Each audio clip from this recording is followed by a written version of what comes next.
Welcome back to Cali Roots to Tennessee Boots. I'm Randy, and on this video we're finishing up what we started in part 1 that ran rather long. So this is going to be short, about 6 minutes, just to show the completion of this shower restoration. I'm sanding that down now to prep for the second coat of gel coat. And that's required because this gel coat has wax in it, so it would not stick if I did not do this. So it needs a thorough sanding. Once I'm done with that, then I go ahead and mask things off. I vacuum up, and using basically just a cheap HVLP sprayer that I bought off Amazon. It's a type that you just plug into extension cord, and it has a blower fan in it, and you choose your tip that you want. And I just honestly wasn't sure how it was going to work out because I've never used it before. I just liked the look of it and decided to buy it. I think it was $40 or something like that. And it actually, as you'll see, it does a pretty good job considering I can't thin the material because I don't have the correct thinner for it. And but that's okay, because what it does is it leaves a stipple on the floor, which is exactly what it needs to be more non-slip. So here I am getting it vacuumed up from the sanding, and I do still have to do the masking, so that's next here on this next step.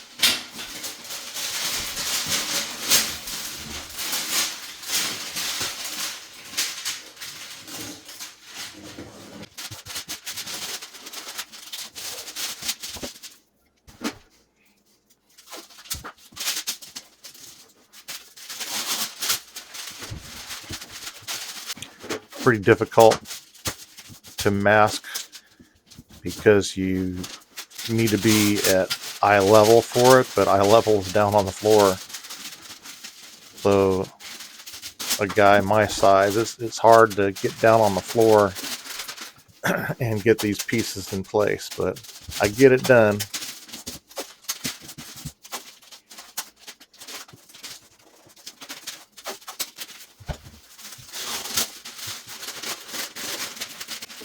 We're almost there. Just got to mask off the floor.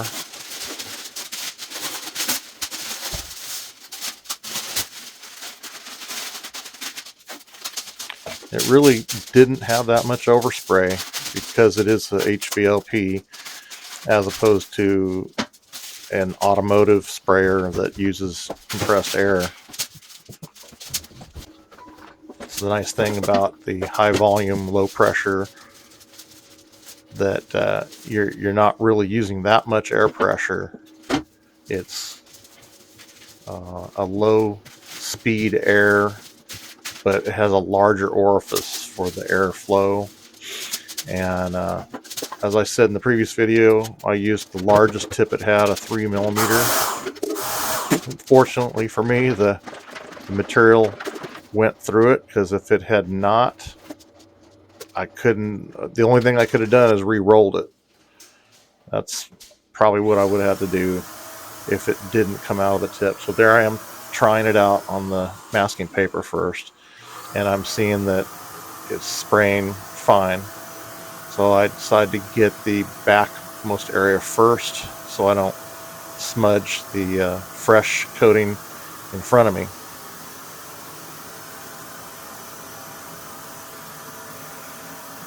I gotta say again, man, this stuff is strong smelling. Until it flashes off, it's really strong.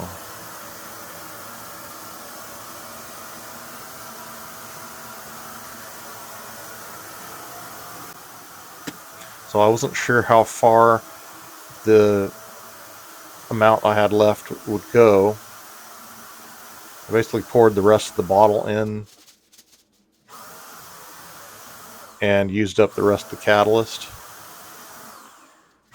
And I just kept spraying until it wouldn't spray anymore. I wanted to build that up pretty thick, and you'll see in the reflection it's kind of bumpy, and that's exactly what I wanted. If I do decide to do more in this shower, assuming that this shower pan repair lasts, I may go ahead and re-gel coat the rest of the shower. But I would buy the Duratec, which is it's a thinner and a gloss producer for it, and you mix it either 50-50 or 25-75, and it's supposed to really make it flow well. And here's the finished product after it cured and pulling off the paper. So thanks again for coming to my channel and watching this rather long video. If you have suggestions on my content, or how long they're running, do I need to cut more out? That may be the case. I can edit more out. But let me know in the comments what you think, and I can certainly make them shorter. But this is somewhat new to me, so it's hard to judge how long the finished video is till you've done it. But anyhow, I don't want to make this one any longer. So again, I really appreciate you coming to the channel and watching, and hope you'll join me on future ones as we do this adventure in the coming years, going from California to Tennessee. We'll see you.